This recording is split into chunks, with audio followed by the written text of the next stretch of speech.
Hello, everyone. So, I want to talk about the competition of life. And competition comes in many forms. I believe it's innate in human nature. I believe that we as a species have always been competitive. Um, it goes way back through the evolutionary process, right up to modern human beings. The nature of competition has always been there on some level. And this competition can be obvious and sometimes not so obvious. It can be subtle. I think whether we admit it or not, most people have some sense of competition in their mind because it's almost impossible not to be impacted by others. So, what I mean by that is, I think internally we often compare ourselves to others. And for some people, it's a bigger deal than others, but we all do it. I really do believe that because we're not robots. We are emotional organisms that feel sadness, happiness, anger, and so on. And with that comes an inevitable reflection on ourselves. Most people at some point in their lives have went through some period of self-doubt. Now it's true you get people with different personalities and some people have a lot more confidence than others. And some people are just naturally more gifted at a certain endeavor than others. I don't I don't necessarily agree with the maxim, if I could do it, you could do it, because some people are just naturally gifted at particular endeavors. For example, some people are good singers, other people aren't. Some people are good dancers, other people aren't. Some people are good at a particular sport, other people aren't. So I don't necessarily agree with that maxim, if I can do it, you can do it. Some people kind of impose that on others, and I don't agree with that. But I do think that we are all capable of doing something. Even people who have physical disabilities, there's many examples of people overcoming those to do incredible things that many able-bodied people wouldn't do in a lifetime. So I think everyone is capable of doing something in their life.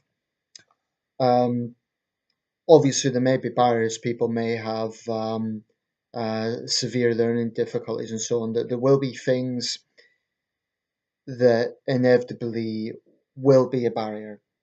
It may be a lack of money. It may be a lack of opportunity. It may be a variety of different things. But ultimately, and I don't want this video to be overly sentimental, but ultimately, we are all unique individuals. I mean, just to give myself as an example, I know, for instance, I have an ability at memorizing certain facts. If you think Ross out of Friends, I'm a little bit of a geek in that sense. So, for instance, I can name all the American presidents, all the British prime ministers from sheer memory. You could give me any date in the 20th century and I can tell you something that happened in that year. I can name all 50 American states, no problem. I can name all Chinese provinces, no problem. And I can point to any country in the world on a map without that map being marked. Not everyone can do that. However, there are people who could speak several languages. I can't do that. There are people who are great singers. I can't do that. The point I'm making is we all have natural skills that we learn either because we want to or because we've been in a particular job where we had to. And that's something that we all have. What I want to focus on though is this competitive nature and why firstly it's impossible to avoid. I think, like I say, it is innate. But what I do believe in is not looking down on others. I believe the only time it is appropriate to look down on others is if those people are hurting other people. In other words, if you are judging them or criticizing them because of what they're doing to others. But I'm not going to laugh and mock someone who doesn't know the geography the way I do, because I know that that person might be good at something that I'm not good at. So that would just make me arrogant and pompous. Um, And this applies across the board because everyone has some innate skill. Even the most intelligent, smart people are going to have at least one area that they don't know that much about. Um, it may be that they come across as a prodigy. I think even prodigies will have one area they might not be so hot on. It could be that they're not particularly good at social skills. So everybody has some quality that they can give. And I really believe in building people up, giving people confidence.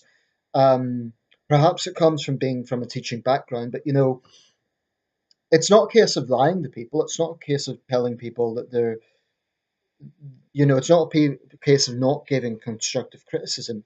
So someone is struggling with something and they're not particularly good at something. There's nothing wrong with giving them constructive criticism. But it is important that you give it to them on a premise that they understand that it is constructive criticism. I mean, I don't believe in giving people advice if they don't ask for it because that can seem a little bit like you're imposing something on people. Um, but competition takes many forms. It could be low level competition. So it could be who gets a promotion in the office. It could be, like I say, just workplace competition. It could be competition with your neighbors.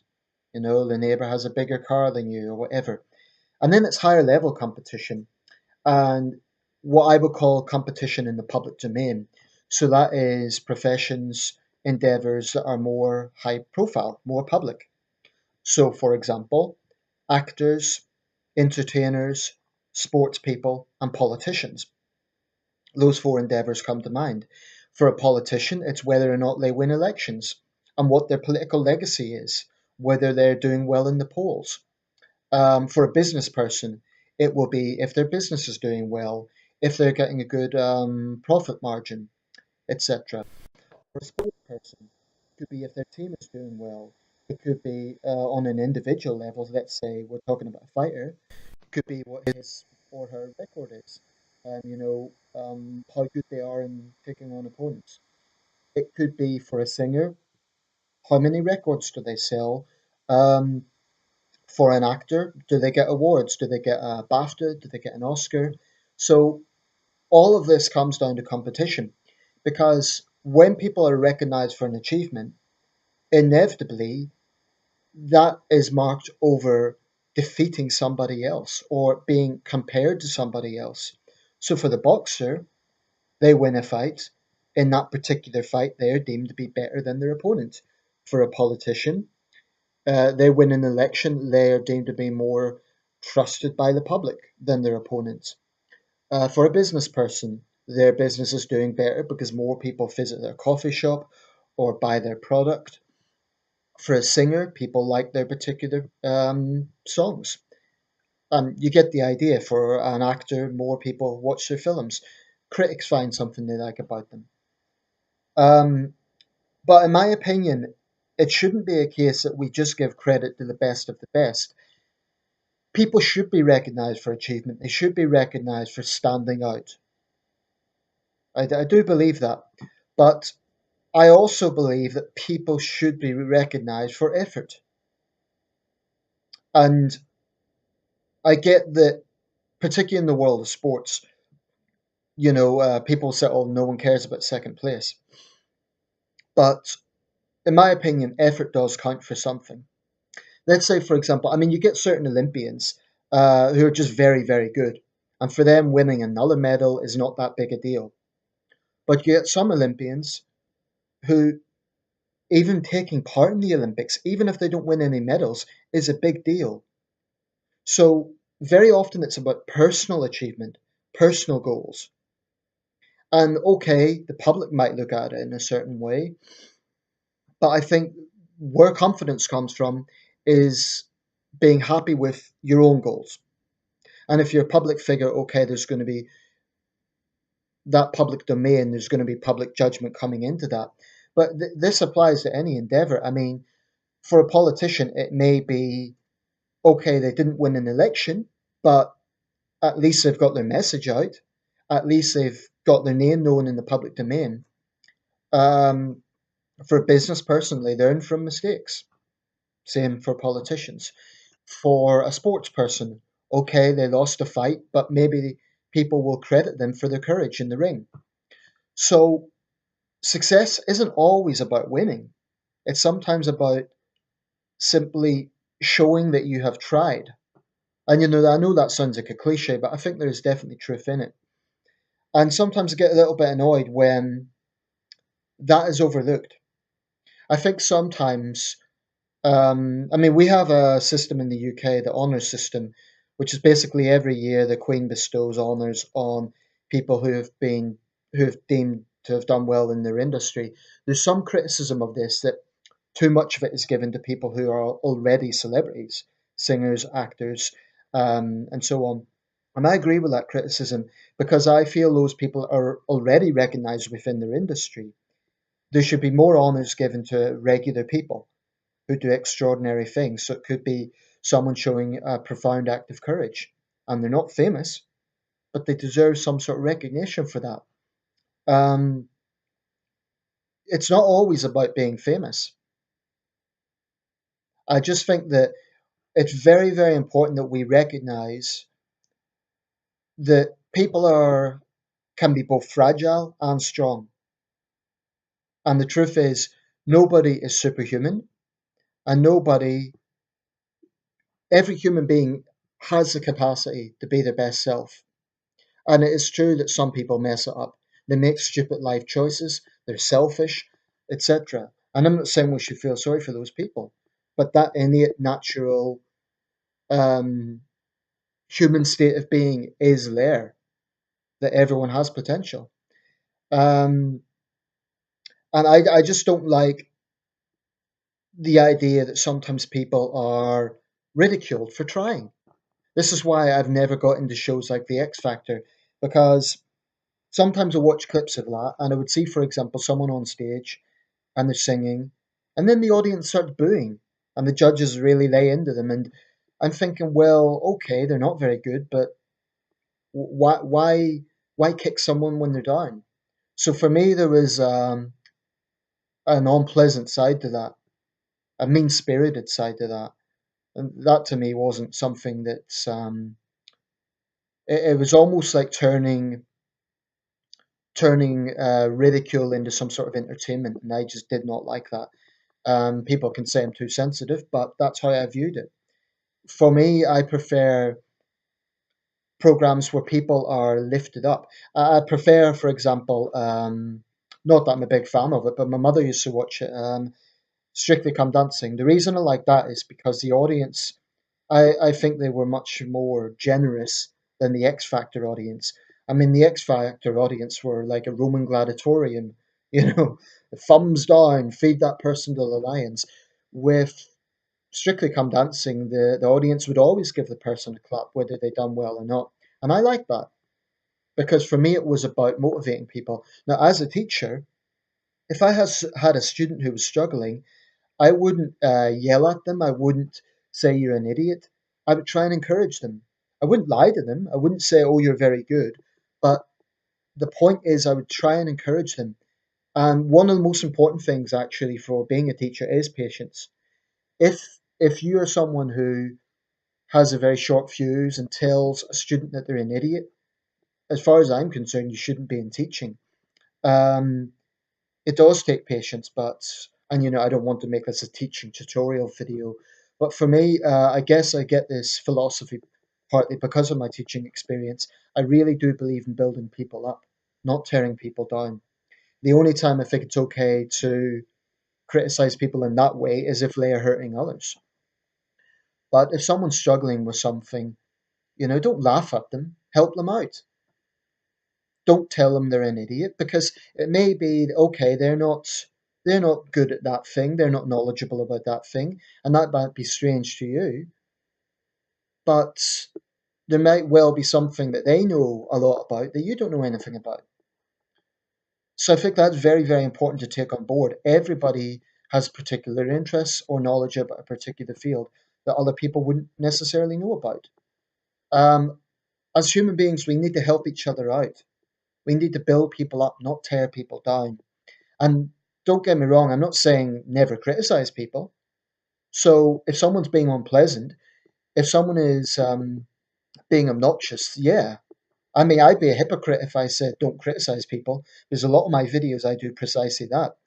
But I tend to criticize people who either are bullies, they're attacking other people, or they're in a powerful position where their decisions impact other people. Um, so I think that's legitimate. But I never say, for example, that's why, for example, I'm a boxing fan. I never say, oh, that's fighter's shit. Why do I not say that? Because he's in the ring and I'm not. He's trying his ass off. He's busting his ass to do his best. So what would I achieve by running down a man who's in the ring when I'm behind a computer screen? And for the X Factor crowd, you can laugh and jeer at someone, but they're the one up on the stage trying their best. And okay, they might be terrible. So they'll not get through and they'll learn from their mistakes, hopefully. I just think that and I don't want this to seem cynical because I think most people actually have good intentions. And most people are decent enough. I won't say most people, but a lot of people are decent enough to help other people out. I mean, I've had a lot of encouragement from friends on Facebook, even acquaintances on Facebook. I've had a lot of positive feedback from my subscribers, and I'd like to thank all of you, because you helped me to continue making these videos. Um, so for me, it's not about, and incidentally, it's not about wrapping people in cotton wool. It's not about being overly sensitive either. So if someone is, let's say someone's constantly making mistakes and they're letting their team down, okay, that person needs to be spoken to and told, look, you need to, your performance is affecting the rest of the team. I understand that, but the way to do it is to tell the person directly, but not yell at them, not make them feel like shit. Because if someone feels like shit, it's not necessarily going to motivate them, it's only going to kill their spirit. I really believe that. Um, so yeah, let's just build each other up. And I'm not saying never criticize people. Um, there's times criticism is totally legitimate, but when it comes to endeavors, just remember nobody is perfect. And just because someone loses or something, and I appreciate it might be very hard for them because they didn't want to lose, but I've no respect for people who attack someone for doing something that they themselves have not done.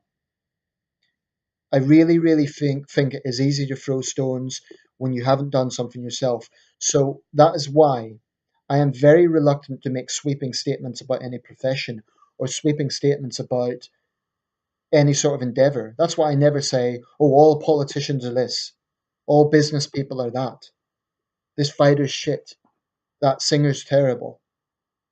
Because in the end of the day, whatever the endeavor is, people are trying for the most part. And there isn't many professions that are very, very easy.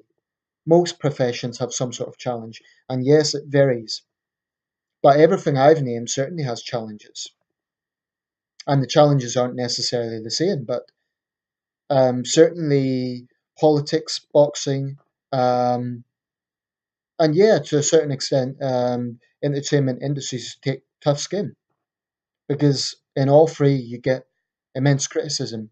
In boxing, it's physical as well. So yeah, I really want people to just think about this and think that life is competitive. And some people, there's always going to be a hierarchy. Some people are always going to be better than others at certain endeavors. So what? Good for them. They should be recognized. That's great. But that doesn't mean that the people at the bottom are worthless or meaningless or whatever. So let's just build each other up. Let's encourage people and let's just give out positive energy with that. I think it's very, very important. Thanks for watching.